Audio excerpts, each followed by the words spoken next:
Good morning, everybody. It's Tuesday, October 12th, 5:41 a.m. Central Time as I speak here. December corn futures down 1.5 at 691.5. November soybeans down 2.25 at 1374.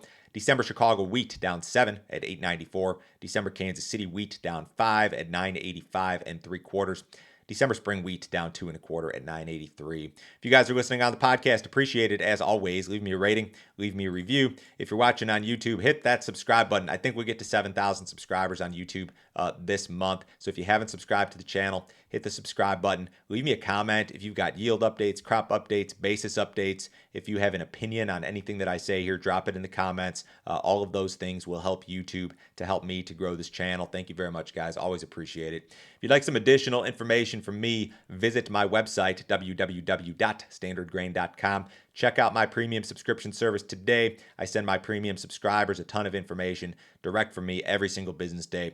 Morning email goes out about 5:30 a.m. Central. In that email, you'll see every overnight headline you need to be aware of, all my grain marketing recommendations, lots of weather information, charts, graphics. My daily subscriber-only videos are part of this deal, and this is the most popular part of this.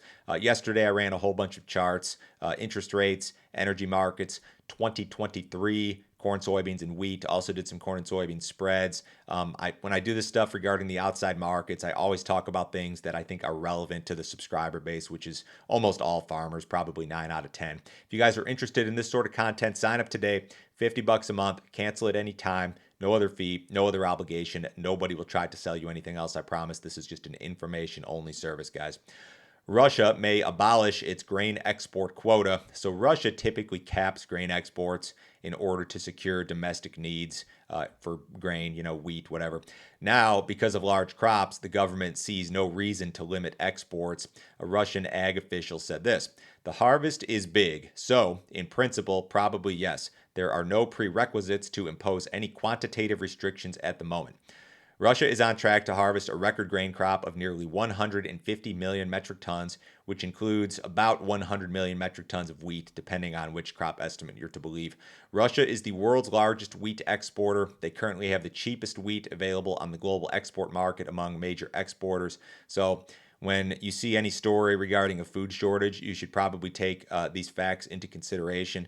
Russia has a monster crop. They're having trouble exporting it. I think some of that has to do with the sanctions and restrictions. They're having some issues dealing with banks because of the sanctions. Again, agriculture has not been sanctioned by the West. Russian ag products, fertilizer products have not been sanctioned by the West. But Russia's got a ton of grain, and so much so that they're eliminating their normal kind of process of restricting exports to some degree. It sounds like they're not going to do it this year, which just speaks to the idea that they're sitting on a ton of grain and wheat in particular. President Biden was interviewed by Jake Tapper on CNN last night. I don't watch cable news, but there were some highlights here via the news wires that I'll run through. First, he says Saudi Arabia will face consequences, in quotes, after OPEC announced a big oil production cut, although there were no details provided backing up that comment. Biden says he doesn't think there will be a recession, but if there is, it will be very slight, in quotes. Biden believes that Putin is a rational actor who nevertheless badly misjudged his ability to invade Ukraine. In regard to Putin's potential use of nuclear weapons, Biden responded, "Well, I don't think he will." Now, this is in contrast to what Biden told a group of elites behind closed doors at a fundraiser in New York City last week, when he said that this is the equivalent of the Cuban Missile Crisis and warned of nuclear Armageddon. I think the messaging here from the president and from the White House when it comes to Russia, nuclear, that sort of stuff, I think the messaging has been very poor because behind closed doors, he's talking nuclear Armageddon. On cable news, he's saying, no, probably not going to happen. So where do we stand? I don't know, but I think the messaging should be a little bit more concise. Soybean production in Argentina may be lower than expected. Dry conditions during corn planting may force some switching out of corn and into soybeans.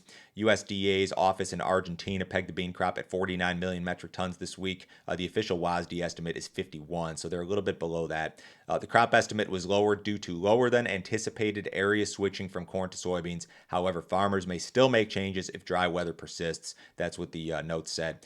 Now, widespread soybean planting typically begins in November, so they haven't really started yet. Corn planting in Argentina is ongoing, typically begins in September. So you may see some acreage switching in the forecast here, not really offering much relief for these very dry areas of corn and soybean country in Argentina.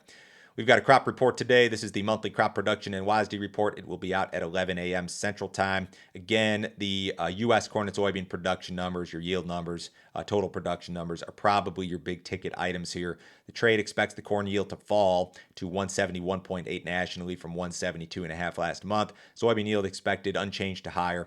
50.6 bushels per acre nationally is the average trade guess. 50.5 was the number last month. Any sort of item on the global or domestic balance sheet is eligible for an adjustment in this report. So be prepared perhaps for a little bit of volatility around 11 a.m. Central Time. U.S. corn harvest running near an average pace. Corn 31% harvested nationally as of Sunday versus 20 last week and 30 on average. States that are 30% done or better with corn include Texas, Kansas, Nebraska, Missouri, Kentucky, Tennessee, and North Carolina. Iowa, Illinois, Indiana are in that like 20 to 30% range in regard to corn harvest completion. States that are less than 20% complete include North Dakota, Minnesota, Wisconsin, Michigan, Ohio, Pennsylvania, and Colorado. The corn crop is 87% mature nationally, 75 last week, just ahead of the 85% average. Soybean harvest ahead of schedule, 44% complete nationally, up from 22 last week, ahead of the 38% average. States that are 50% done or better with soybean harvest include Louisiana, Mississippi, Nebraska, South Dakota, North Dakota, Minnesota, and Iowa. USDA indicated that 91% of the soybean crop dropping leaves versus 81 last week, 88 on average. Winter wheat planting continues. The crop is 55% planted nationally, up from 40 last week, a little bit behind the 58% average. States that are 50% done or better with winter wheat planting include Texas, Kansas, Colorado, Nebraska, South Dakota, Montana, Idaho, and Washington. Your Midwestern SRW areas making some progress. Drought remains a big-time issue in a lot of your key winter wheat producing areas in the United States, most notably the Southern Plains, but a lot of other areas as well. The cattle market recovered, traded higher yesterday. Live cattle and feeder cattle both with some gains. There was some limited cash trade reported in the north at 146, I believe. Probably not enough to hang your hat on just yet. U.S. dollars just flat to marginally lower this morning. Stock market attempting a recovery. The S&P's up 16, the Dow's up 93. Bonds off a little bit. Gold's down $10. Crude oil up 16 cents at 88.13 in the December WTI. Remember, guys, USDA report at 11 a.m. Central today. Have a great day. I'll talk to you Thursday.